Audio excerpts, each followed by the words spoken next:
Iya, Pak Inca nggak lengkap kalau Pak Inca nggak ngomong nih. Silakan Pak Inca. Terima kasih pimpinan dan seluruh anggota Komisi 3 yang saya hormati.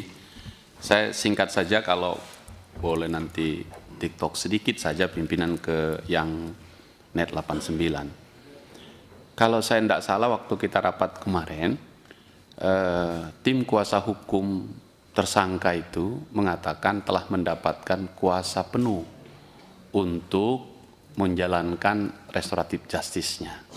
Sementara di Perpol kita mengharuskan wajib hadir si tersangkanya itu, ya, sehingga RJ-nya sedikit terganggu atau tertunda. Sementara 3 tersangka ini telah DPO dan menjadi red list.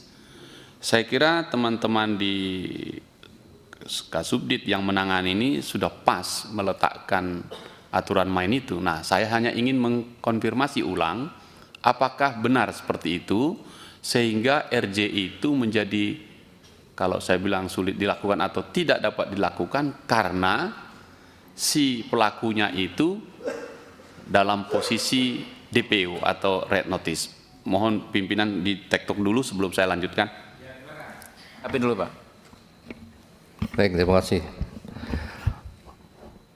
Terkait masalah RJ, tadi kami sampaikan semangatnya adalah niat baik dari kedua belah pihak.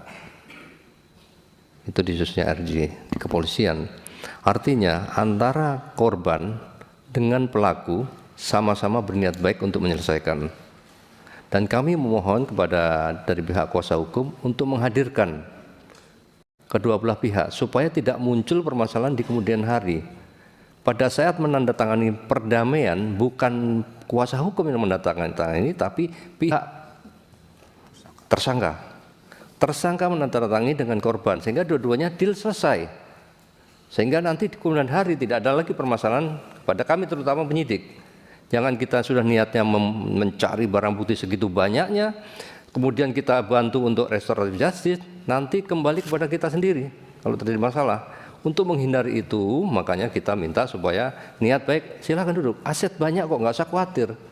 Saya bolak-balik kasih sampaikan kepada kuasa hukum. Ini niatnya baik kan? Kalau niatnya baik, silakan hadirkan sini supaya selesai. Kenapa harus takut? Aset ini banyak untuk dibagikan kepada para korban. Kenapa tidak mau hadir? Gitu Pak. Satu lagi, apakah upaya menghadirkan mereka sudah sampai batas maksimal atau masih, atau bagaimana perkembangan terbaru kehadiran ketiga tersangka itu? Sampai berkas terakhir kita limpahkan tahap 2 tidak dihadirkan. Terima kasih. Terima kasih. Itu penting kita klarifikasi dalam rapat yang terbuka ini. Ya, ya karena DPO kan masih dicari. Oke. Yang kedua, Bapak Ibu sekalian, terutama teman-teman dari Jampidum dan seluruh jajaran, juga Dir Tipideksus dan seluruh jajaran yang hadir cukup banyak. Suasana hari ini sebenarnya adalah lesson learn kita, pelajaran bersama kita atas kuhap kita yang telah berusia 44 tahun dan yang sekarang sedang kita upayakan untuk segera merevisinya atau menggantinya malah, untuk mendampingi mengejar KUHP baru kita yang efektif berlaku 2 Januari 2026 yang akan datang. Oleh karena itu kasus-kasus yang sekarang terjadi ini, terutama RJ, ini menjadi pelajaran yang sangat mahal untuk kita rumuskan menjadi norma hukum dalam KUHP kita. Pak Jampidum, saya ingin memastikan berakhirlah Perja 15/2020 itu ketika KUHP kita sempurnakan. Berakhirlah Perpol itu Pak Dirpiti Pedeksus ketika KUHP kita telah kita tuntaskan. Berakhirlah semua Perma dan Sema karena KUHP kita sudah lengkap.